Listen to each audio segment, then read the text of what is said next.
During night ops, I spotted a figure with no heat signature, motionless, facing away, yet somehow staring right at me. Locals called it the Watcher. We changed locations, but the next morning, my boots were wet and turned to face me. I should have listened to the locals, but when you're special forces, you don't take ghost stories seriously. My name is Marcus Chen, and 3 months ago, my team was deployed to a remote region of Afghanistan for a classified surveillance operation. The mission was simple: monitor insurgent activity in the Wakhan Corridor, a narrow strip of land where Afghanistan touches China and Pakistan. What we found there still keeps me awake at night. Our forward operating base was little more than a collection of camouflage tents nestled in a valley between two mountain ridges. The terrain was brutal: jagged peaks, deep ravines, and endless stretches of rocky wilderness where you could disappear forever. Perfect for hiding, which is exactly what we were doing. The team consisted of 4 operators: myself, Rodriguez, our communication specialist, Thompson the sniper, and Jackson, our demolitions expert. We'd worked together for 2 years, trusted each other with our lives. That trust would be tested in ways none of us expected. On our second night, we established an observation post on the eastern ridge. The thermal scope was our lifeline in the darkness, turning the cold landscape into a map of heat signatures. Animals showed up as bright white blobs against the cool blue-black terrain. Human targets would glow like beacons. That's why what I saw at Aero 247 hours made no sense. Through the thermal scope, I spotted a figure standing motionless about 200 meters downslope.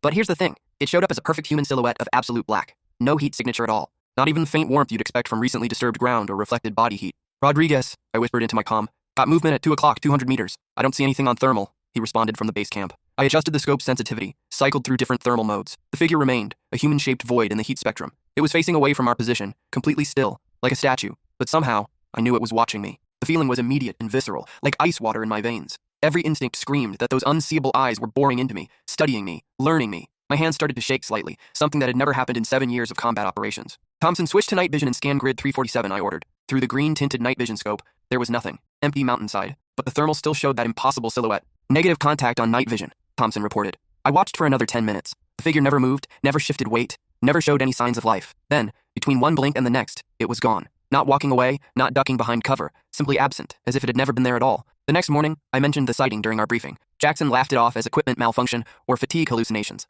Rodriguez suggested atmospheric interference. Thompson just gave me a look that said he thought I was losing it. But when we went into the village to resupply, everything changed. The village of Chila Ipanja was a collection of mud brick houses clinging to the mountainside like barnacles. The locals were Waki people, descendants of traders who had traveled the ancient Silk Road. They were used to foreign military presence and generally cooperative if distant. Our interpreter, Tahir, was a young man from Kabul who spoke fluent English. As we loaded supplies, I casually mentioned seeing someone on the ridge the night before. Tahir's face went pale. He spoke rapidly to the village elder in Waki, then turned back to me with frightened eyes. "He wants to know exactly where you saw this person," Tahir translated. I described the location. The elder's expression grew grave, and he began speaking urgently to the gathered villagers. Several made religious gestures, touching their foreheads and chests. "What's he saying?" I asked. Tahir hesitated. "He says you saw the Nigaban, the Watcher. He wants to know if it was facing away from you." My blood chilled. "How did he know that?" "The Watcher always faces away, but it sees everything. It has watched these mountains for longer than memory. The elder says his grandfather spoke of it, and his grandfather's grandfather." Tahir's voice dropped to a whisper. "He says when the Watcher appears to outsiders, it means the mountains are choosing whether to keep them or claim them." "Claim them how?" Rodriguez asked, his usual skepticism replaced by unease. The elder spoke again, his words heavy with finality.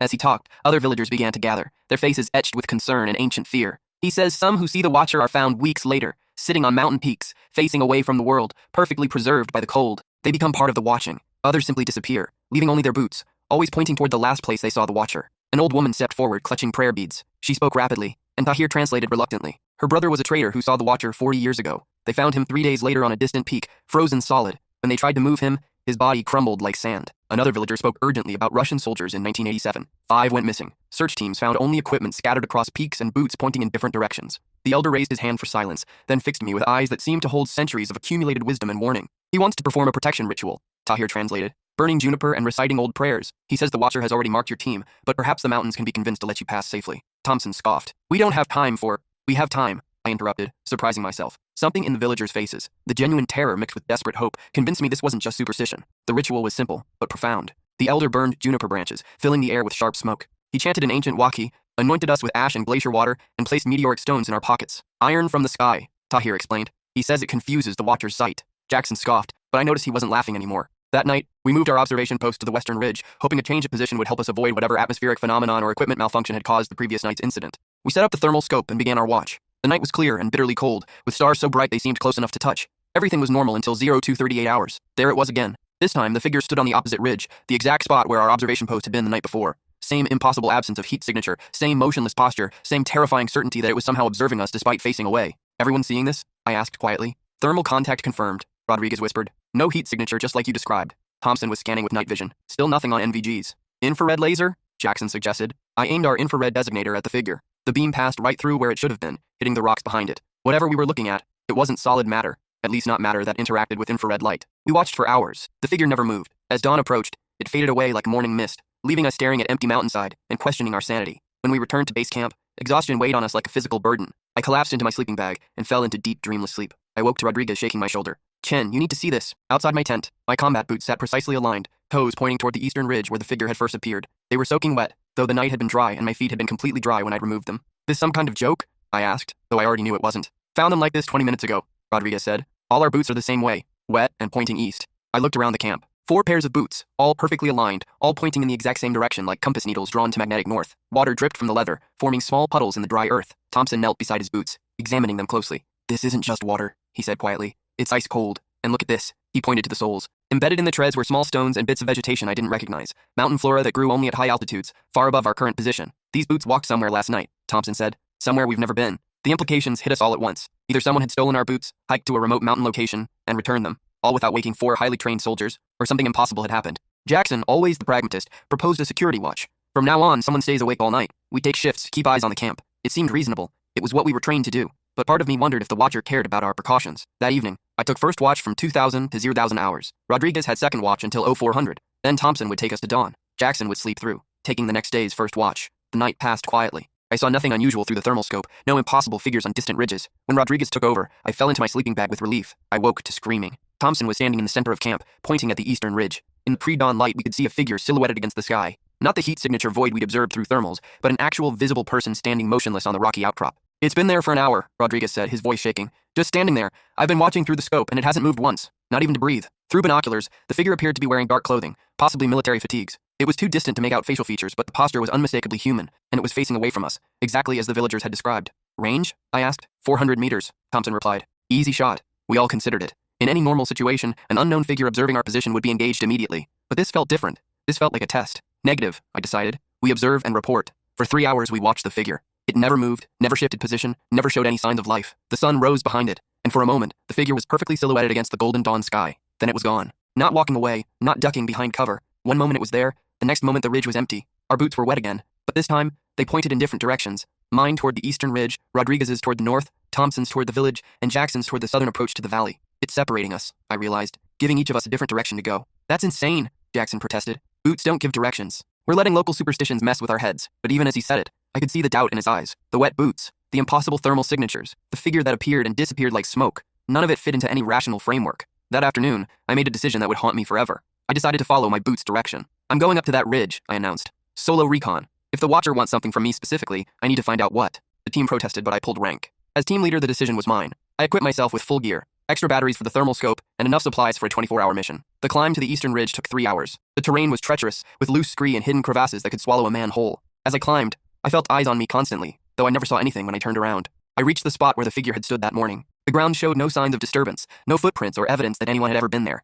But the rock beneath my feet was ice cold, far colder than the surrounding stone. I set up my observation post and waited. As darkness fell, I activated the thermal scope and began scanning the valley below. I could see our base camp clearly, the heat signatures of my team members moving around the tents. Everything looked normal. Then I saw myself. Through the thermal scope, I could see a figure standing exactly where I was standing, but the heat signature was wrong. Instead of the bright white glow of a living human, I appeared as the same impossible black void I'd observed before. I lowered the scope and looked down at myself. My hands, my gear, my body, everything was normal. But through the thermal scope, I was the Watcher. Understanding crashed over me like an avalanche. The Watcher wasn't something else. It was me, all of us. Every person who had ever stood on these ridges and observed the valley below had become part of the watching. The villagers' ancestors, travelers on the ancient Silk Road, Soviet soldiers during their occupation, other American teams who had passed through, all of them had become watchers. The mountains were collecting observers, adding them to an eternal network of sentinels who guarded the passes and valleys. We thought we were watching for enemy activity, but something else was watching through us. I felt a presence behind me, and slowly turned around. Rodriguez stood there, but not Rodriguez. His face was pale, his eyes distant and glassy. Water dripped from his uniform, and his feet pointed directly toward my position. Behind him, barely visible in the darkness, stood 2 other figures. One wore Soviet-era gear, the other was dressed in clothing I didn't recognize, possibly from decades or centuries past. "The mountains chose you first," he said in a voice like wind through stone. "You see furthest. You understand the watching." "Rodriguez, what are you doing here? How did you—" "I followed my boots," he said simply. "We all did. Thompson went north to the high pass. Jackson went south to the ancient trail. And you came here, to the heart of the watching." I tried to move, but my feet felt rooted to the stone. Looking down, I saw water pooling around my boots, the same ice-cold water that had appeared each morning. But now I understood. It wasn't water from our world. It was condensation from the space between watching and being watched, the moisture that forms when consciousness touches the eternal. "What happens now?" I asked. "Now you choose," Rodriguez said. and his voice was joined by the others, a chorus of watchers spanning generations. Return to the world below and forget the watching, or stay and see everything. Past, present, future. Every soul that has crossed these mountains, every secret carried on the wind. You can watch over travelers for centuries to come, guide them safely through the passes, or warn them away from danger. As he spoke, my vision expanded. I could see through every watcher across the mountain range, witnessing history. Traders, warriors, explorers, soldiers. I saw Thompson on the northern peak,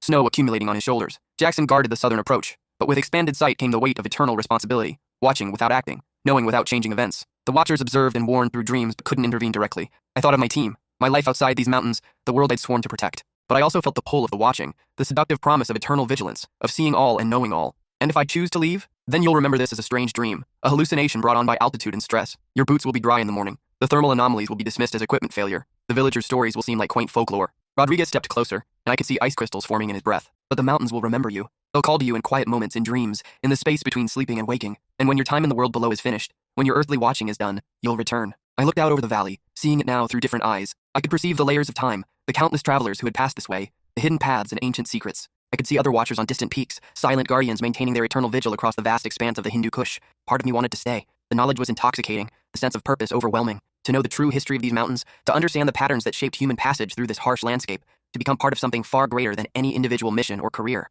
But I thought of my team, still down there in the valley, probably mounting a search operation by now. I thought of the meteoric stone in my pocket, the elder's blessing, the protection ritual that had been performed with such desperate hope. I choose to leave, I said finally. Rodriguez nodded, unsurprised. Most do the first time. But the mountains remember Marcus Chen. They know you now. And someday, when your watching is done in the world below, you'll return. The watchers are patient. The last thing I remembered was falling backward, the stars wheeling overhead like searchlights. I woke in my sleeping bag as Thompson shook me awake. Chen, you missed morning briefing. You feeling all right? I sat up, disoriented. My boots were dry, sitting exactly where I'd left them the night before. My gear was all accounted for, my uniform clean and dry. Did I go anywhere last night? I asked. Thompson looked at me strangely. You've been asleep for 10 hours straight. Snoring like a freight train. I checked my watch. 0800 hours. No missing time, no unexplained absence. Just the memory of climbing to the ridge, of seeing Rodriguez with his distant eyes, of choosing to return. The rest of our mission passed without incident. No more thermal anomalies, no more impossible figures on ridges, no more wet boots pointing in mysterious directions. We completed our surveillance objective and exfiltrated on schedule. But sometimes, late at night, I dream of those mountains. I see the watchers on their peaks, maintaining their silent vigil, and I feel the pull of that eternal observation.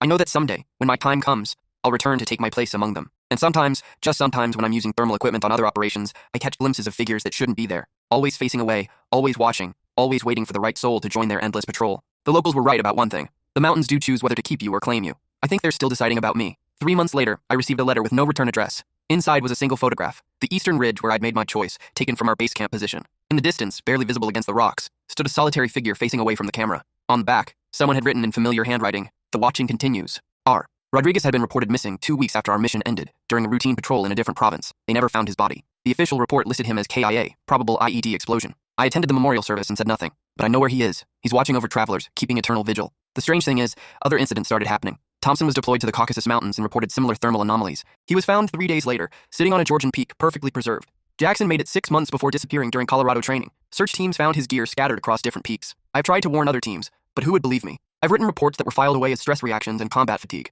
I've spoken to military psychologists who prescribed medication and recommended counseling, but I've also started receiving messages from other soldiers, reports of thermal anomalies worldwide. The Himalayas, the Andes, the Alps, always the same pattern. Figures with no heat signature, facing away, watching. The meteoric stone from the village elder sits on my desk now, a paperweight in my civilian life. Sometimes when the dreams are particularly vivid, I hold it and remember his words about confusing the watcher's sight. I think it's the only reason I'm still here, still able to choose. Last week, I received a package with no return address. Inside was a map of Afghanistan, marked with dozens of peaks where figures had been spotted over the decades. The Watcher network spans the entire mountain range, a vast surveillance system that has monitored human passage for millennia. Attached to the map was a note. When you're ready, we'll be waiting. The mountains need observers who understand both worlds, the eternal watch. I know that someday, my resistance will weaken. The pull will become too strong, the knowledge too tempting. I'll wake up to find my boots wet and pointing toward some distant mountain range, and I'll follow them to my final posting. But until then, I watch for others who might see what I've seen. I look for the signs. Soldiers reporting impossible thermal readings, hikers describing figures on ridges that vanish when approached, climbers finding their equipment mysteriously rearranged to point toward specific peaks. When I find them, I try to warn them. I share the protection rituals the village elder taught us. I give them fragments of meteoric stone.